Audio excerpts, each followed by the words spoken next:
Le contexte, c'est le roi Nebuchadnezzar qui a eu une vision. Et cette vision l'a perturbé. Alors il demande à tous les magiciens de son empire, tous les sages, de venir lui donner l'explication de sa vision. Mais en leur disant que lui ne va pas raconter la vision, que chacun déjà trouve la vision et explique après. Ben, tous, ils ont échoué à retrouver la vision du roi. Et le roi a décidé de tuer tous les sages, tous les magiciens, tous les devins. Il a décidé de les éliminer tous. Mais parmi les sages, il y avait un serviteur de Dieu qu'on appelait Daniel. Daniel a dit à un des chefs, un des collaborateurs du roi, il a dit qu'on nous laisse du temps, nous prierons notre Dieu, il nous donnera la vision et son explication. Et Daniel a prié, Dieu lui a donné la vision et l'explication. Voilà le songe. Nous en donnerons l'explication devant le roi.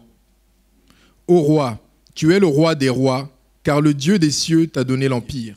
C'est toi qui es la tête d'or. Après toi, il s'élèvera un autre royaume, moindre que le tien. Puis un troisième royaume qui sera d'airain. Il y aura un quatrième royaume, fort comme du fer. Dans le temps de ces lois, le Dieu des cieux suscitera un royaume qui ne sera jamais détruit et qui ne passera point sous la domination d'un autre peuple. Il brisera et anéantira tous ces royaumes-là, et lui-même subsistera éternellement. C'est ce qu'indique la pierre que tu as vue se détacher de la montagne sans le secours d'aucune main, et qui a brisé le fer, l'airain, l'argile, l'argent et l'or.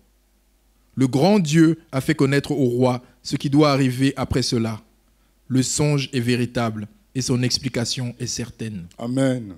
Le Seigneur Jésus nous a dit dans Matthieu 6, 33, « Cherchez d'abord le royaume des cieux. » Ce royaume-là peut s'accomplir dans un être humain. Dans un être humain, il peut s'accomplir déjà. Regardez notre bien-aimé Zachée, un voleur, quelqu'un connu comme étant méchant. Mais ce jour-là, la pierre est venue sur sa vie. Jésus passait par là. Il a dit à Zachée qui était monté sur l'arbre, « Je veux manger chez toi. » Tout le monde était en colère, mais pourquoi il peut aller manger chez un pécheur? Et Jésus-Christ entre chez Zachée. Il casse tous les royaumes qui étaient avant. Ces royaumes-là, c'est quoi? Premièrement, la statue d'or, c'est Satan lui-même. À partir du moment que Satan a une main mise sur toi, il y a d'autres royaumes plus petits que lui qui vont venir. Du moment que quelqu'un n'a pas encore Jésus, Satan a la main mise sur lui. À partir de là, les autres royaumes viennent.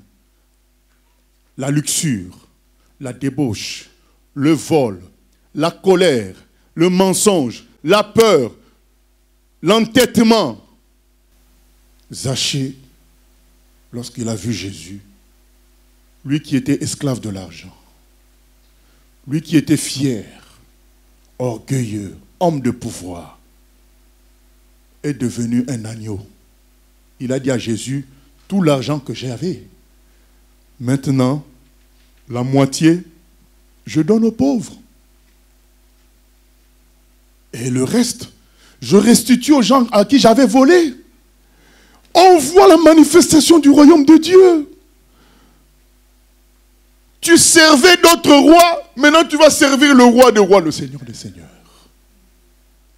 Nicodème est venu voir Jésus dans Jean chapitre 3. Il lui dit, il ne parle pas, mais Jésus comprend ce qu'il voulait. Comment aller dans le royaume des cieux? Jésus dit à Nicodème, il faut naître de nouveau. Nicodème dit, mais comment? Il dit, le vent souffle. Tu ne sais d'où il vient, ni où il va. C'est ça le royaume des cieux. C'est une pierre qui vient sans le secours d'une main. Est-ce que tu as déjà vu comment le vent fonctionnait? Comment tu vas savoir?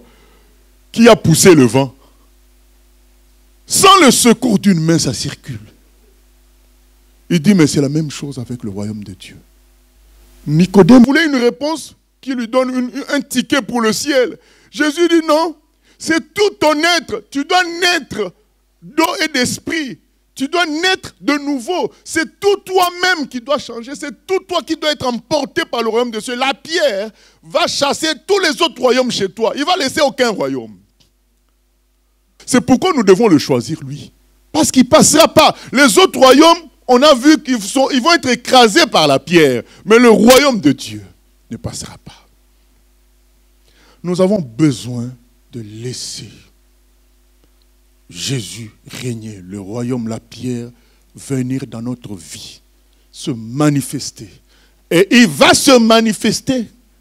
Je reviens sur ce qui nous est demandé, c'est de le désirer plus que tout.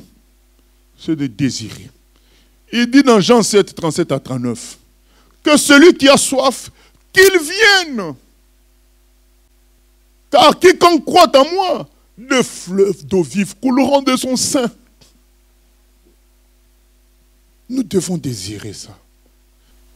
Nous devons nous dire à nous-mêmes, ça suffit. Que tout en moi soit au Seigneur. Que tout